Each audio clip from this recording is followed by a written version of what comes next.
예수께서 이 말씀을 하시고 그들을 떠나가서 숨으시니라. 이렇게 많은 표적을 그들 앞에서 행하셨으나 그를 믿지 아니하니 이는 선지자 이사야의 말씀을 이루려 하심이라. 주여, 우리에게서 들은 바를 누가 믿었으며 주의 팔이 누구에게 나타났나이까? 그들이 능히 믿지 못한 것은 이 때문이니 곧 이사야가 다시 일렀으되 그들의 눈을 멀게 하시고 그들의 마음을 완고하게 하셨으니 이는 그들로 하여금 눈으로 보고 마음으로 깨닫고 돌이켜 내게 고침을 받지 못하게 하려 함이라. 이사야가 이렇게 말한 것은 주의 영광을 보고 주를 가리켜 말한 것이라. 그러나 관리 중에도 그를 믿는 자가 많되 바리새인들 때문에 드러나게 말하지 못하니 이는 출교를 당할까 두려워함이라. 그들은 사람의 영광을 하나님의 영광보다 더 사랑하였더라. 예수께서 외쳐 이르시되 나를 믿는 자는 나를 믿는 것이 아니요 나를 보내신 이를 믿는 것이며 나를 보는 자는 나를 보내신 이를 보는 것이니라. 나는 빛으로 세상에 왔나니 무릇 나를 믿는 자로 어둠에 거하지 않게 하려 함이로라. 사람이 내 말을 듣고 지키지 아니할지라도 내가 그를 심판하지 아니하노라.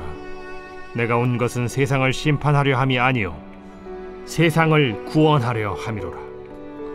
나를 저버리고 내 말을 받지 아니하는 자를 심판할 이가 있으니 곧 내가 한 그 말이 마지막 날에 그를 심판하리라.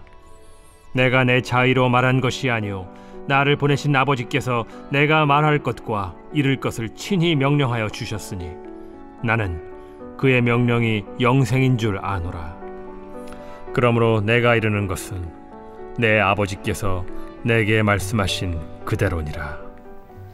오늘 말씀은 완고한 이들을 향한 예수님의 외침이라는 제목으로 말씀을 전하겠습니다.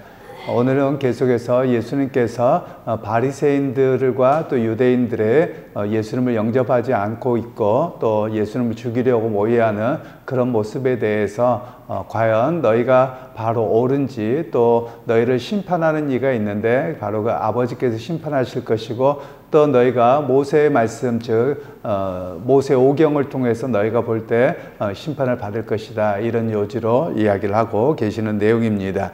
그러면서 주님께서 많은 표적을 행했음에도 불구하고 그들이 믿지 아니한다라고 이야기합니다. 그러면서 그 믿지 아니하는 이유가 무엇이냐? 너희 마음이 완고하기 때문이다 라고 이야기합니다. 결국 믿음이라고 하는 것의 문제는 무엇에 있냐면 마음의 완고함, 마음을 열지 않아서 믿어지지 않는 겁니다. 그러니까 뭐 우리 속담에도 비슷한 말이 있죠. 콩으로 메주를 써도 안 믿는다 이런 말이 있죠. 사실 콩으로 쓰면 메주콩으로 쓰면 당연히 메주가 나오는 거죠. 그런데 사람의 마음이 저 사람에 대해서 믿지 않겠다고 작정하고 마음이 닫혀 있어서 어떤 이야기를 해도 믿지 않는 그런 모습이라는 것이죠. 그래서 믿음이라고 하는 것은 열린 마음이냐 그렇지 않느냐라는 것으로 달려집니다. 그리고 두 번째로 주님께서 말씀하시는 것은 너희가 하나님의 영광보다 사람의 영광을 구하는 이유 때문에 믿지 아니한다 라고 이야기합니다. 그러면 하나님의 영광을 구하며 기준이 하나님이죠. 그러면 하나님께서 이렇게 보내셨음을 보아야 되는데 그렇게 보지 않고 자기들은 그 유대인의 율법과 또 종교 지도자들과 또 그런 관점에서만 보기 때문에 예수님을 영접하지 않는 그런 믿음이 없는 모습으로 서 있음을 이야기를 하고 있지요. 결국 우리도 마찬가지입니다. 믿음 생활하면서 다른 사람을 의식하면 바른 믿음으로 서기가 어렵습니다. 물론 때로는 믿음의 경쟁이 되어서 긍정적일 때도 있기는 하겠습니다만 어떤 분들은 저 사람이 믿음이 있으니까 믿음이 있는 척하는 그런 모습이 될 수 있더라라는 것이죠. 제가 중학교 때인가 친구가 이런 좀 이렇게 개구진 친구가 있었습니다. 교회에서. 그런데 교회에서 어떻게 하나 봤더니 이제 어른들에게 우리가 배워본 바가 없는 거예요. 예를 들면 묵도가 뭔지 또 이렇게 기도할 때 보면 어른들이 아멘 주여 뭐 이러잖아요. 이런 것들을 배워본 적이 없어요. 왜 그런지도 모르는 거죠. 그냥 이제 그러고 있다가 친구가 눈 뜨고 이렇게 보니까 어른들이 탁탁 맞춰서 하는 겁니다. 따라서 하더라고요. 그렇다고 해서 여러분 믿음이 있는 것은 아니지요. 즉 다른 사람이 하니까 다른 사람이 볼 때는 이 친구가 믿음이 좋은 것 같은 거예요. 왜냐하면 어른들이 보기에 주여 뭐 그러고 아멘 뭐 이렇게 기도하면서 계속 따라서 하니까요. 근데 사실 그 친구 믿음이 없었거든요. 그래서 참 힘들었던 그런 친구이긴 한데요. 즉 사람에게 초점을 맞추고 사람의 시각이 이렇게 맞춰져 있으면 결국 그것으로 사람이 인정받는 사람의 인정이지 하나님께 인정은 아니라는 말씀입니다. 그러기에 오늘 우리에게도 마찬가지죠. 믿음 생활하면서 깨트려야 될 게 있습니다. 우리의 마음의 완고함과 또 사람을 의식하는 것, 그것을 깨트리지 아니하면 참 믿음으로 들어가기가 어렵다라는 겁니다. 왜냐하면 예수님 시대에도 많은 사람들이 나는 예수님의 표적을 보고 믿고 싶어요. 근데 딴 사람들이 뭐라고 이야기를 하는 겁니다. 야, 우리가 믿느냐? 우리가 바리새인인데 우리가 바리새인들 중에서 누가 예수를 믿더냐? 이렇게 이야기를 하면 나는 믿고 싶어도 그냥 쭈삣쭈삣하다가 못 믿어버리는 이런 상황이 발생했던 것이죠. 바로 그에 대해서 예수님께서는 이야기를 하고 계시는 겁니다. 그러게 우리가 기도할 때 하나님 내 마음의 완고함을 깨트려 주시고 그리고 또한 사람을 의식하기보다도 주님을 먼저 기억하고 그 자리에 서게 하옵소서. 그런 모습이 바로 우리가 기도하면서 깨트려야 될 모습이라고 할 수 있습니다. 그리고 또 하나의 문제는 그들 가운데 예수를 믿게 된 사람들이 있었습니다. 그런데 공개적으로 말하지 못하는 사람들이 있었습니다. 그들은 출교를 당할까 두려워함이더라. 오늘 성경은 이야기합니다. 출교라고 하는 개념은 우리가 단순하게 너 회당 나오지 마 이런 개념으로 이해할 수는 없습니다. 출교를 당하고 나면 이 사람과 상종 금지가 됩니다.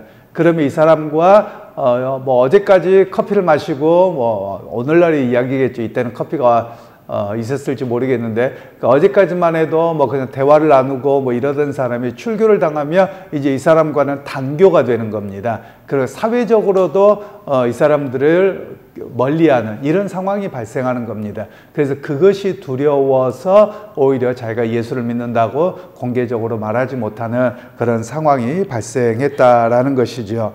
그에 대해서 예수님께서 말씀하기를 결국 그들은 어떤 사람이냐? 사람의 영광을 하나님의 영광보다 더 사랑했다. 즉, 딴 사람들을 더 의지했다는 것이죠. 사람의 시선이 더 중요하다. 이렇게 하고 있더라라는 것이죠.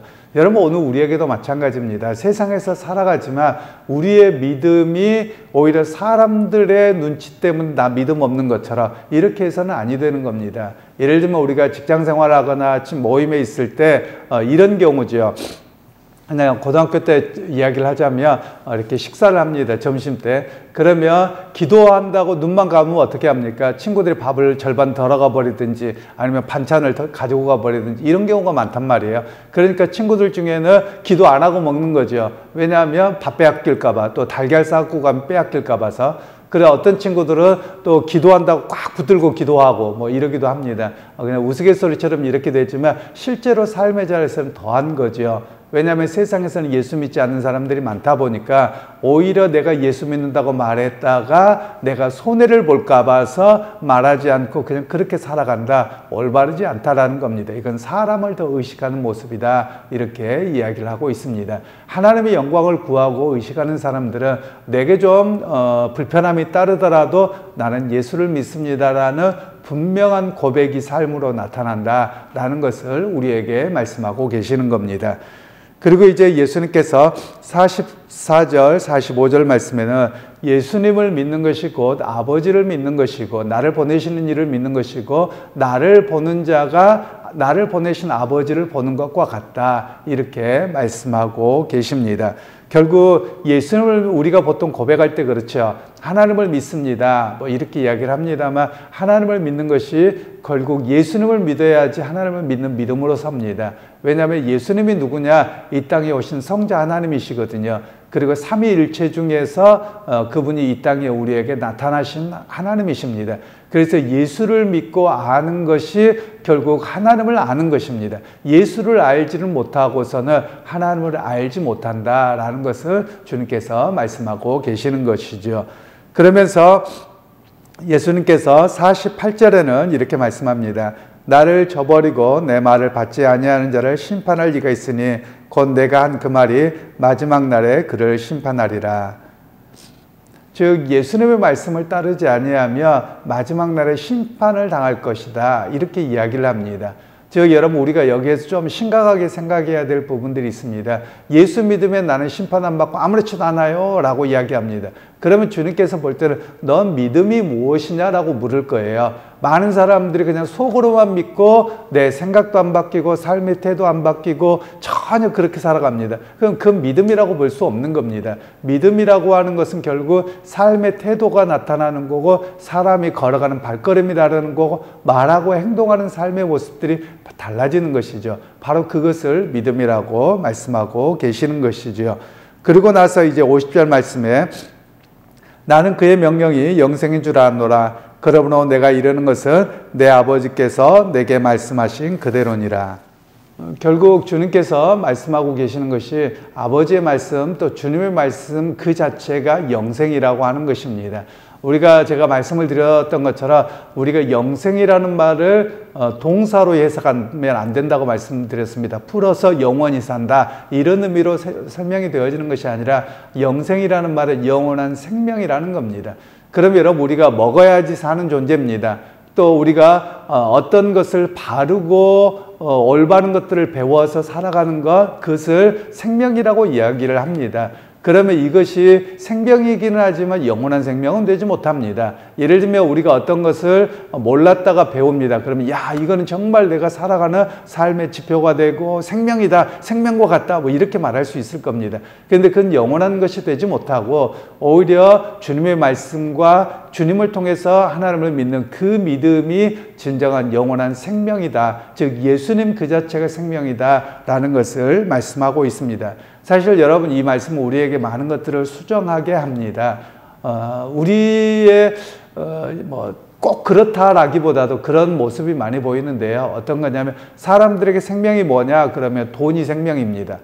실제로 사람들의 모습에서 그렇습니다. 이 말은 제가 돈이 필요 없다라는 이야기가 아니라 사람에게 어떤 것을 결정하고 살아가는 목표가 보면 돈입니다. 이 말이 뭐냐면 돈이 생명이라고 여기고 살아가는 겁니다. 그러니까 돈 때문에 신앙도 버릴 수 있고 돈 때문에 모든 게 다 바뀔 수 있다는 거예요. 바로 이런 경우를 생명이라고 표현하는 겁니다. 그런데 예수님을 믿는 사람들은 초대교회 때 어떻게 했느냐? 생명이 이게 아닌 겁니다. 그러니까 예수 믿음이 영원한 생명이기 때문에 자신의 공직에서 쫓겨나더라도 포기합니다. 예수를 믿습니다. 그리고 삶의 터전을 강제 이주당합니다. 그래도 예수를 믿습니다. 왜냐하면 예수를 믿음이 영원한 생명이라는 것을 알고 깨닫기 때문에 그렇습니다. 어떤 면에서 보면 우리가 그 영생을 어떻게 알아요? 라고 물어볼지도 모르겠습니다. 그런데 그 사람이 영원한 생명을 경험하고 살아가느냐 그렇지 않느냐는 그 사람이 살아가는 모습을 보면 압니다. 왜냐하면 그 사람이 영원한 가치이신 예수 그리스도를 믿음으로 살아가면 그 말씀 속에서 때로는 내가 손해보고 어렵더라도 포기하는 사람은 예수의 생명을 누리고 살아가는 사람입니다. 그러나 예수님을 믿는다고 말하지만 돈의 가치나 사람들을 의식하거나 이것이 우선이라고 그렇게 살아간다면 영원한 생명이 무엇인지를 모르고 살아가는 사람이라고 할 수 있는 것입니다. 그래서 오늘 성경에서는 우리에게 말씀합니다. 예수님을 온전히 만난 사람만이 영원한 생명을 붙들고 살아가는 겁니다. 그걸 경험하고 살아가는 겁니다. 여러분 그런 의미에서 오늘 우리에게 기도해야 될 일은 하나님 내 마음을 열어 예수님을 정말 믿게 해주십시오. 예수님을 정말 믿고 영원한 생명으로 붙들고 어떤 상황에서도 흔들리지 않는 그런 믿음으로 서게 해 주옵소서. 그 기도가 바로 있어야 될 줄로 압니다. 그래서 여러분 완고함, 마음의 완고함과 또한 세상의 다른 사람들을 바라보고 그 속에서 우리가 신앙생활하는 것이 아니라 오히려 그것으로부터 내가 때로는 따로 당황한다 할지라도 나는 오직 예수 믿음으로 살아갑니다. 이 고백이 있기를 소원합니다. 그래서 그 믿음으로 오늘 또 세상에서 승리하는 여러분 모두가 되시기를 주님의 이름으로 축원합니다. 하나님 오늘 또 영원한 생명이신 예수님을 믿고 의지하며 따라 살아가기를 소원합니다. 우리에게 믿음을 더하여 주시고 우리의 마음의 완고함을 깨트려 주셔서 주의 말씀을 좇아 주님의 생명 되심을 의지하고 승리하는 우리 모두가 되게 하옵소서. 예수님의 이름으로 기도하옵나이다. 아멘.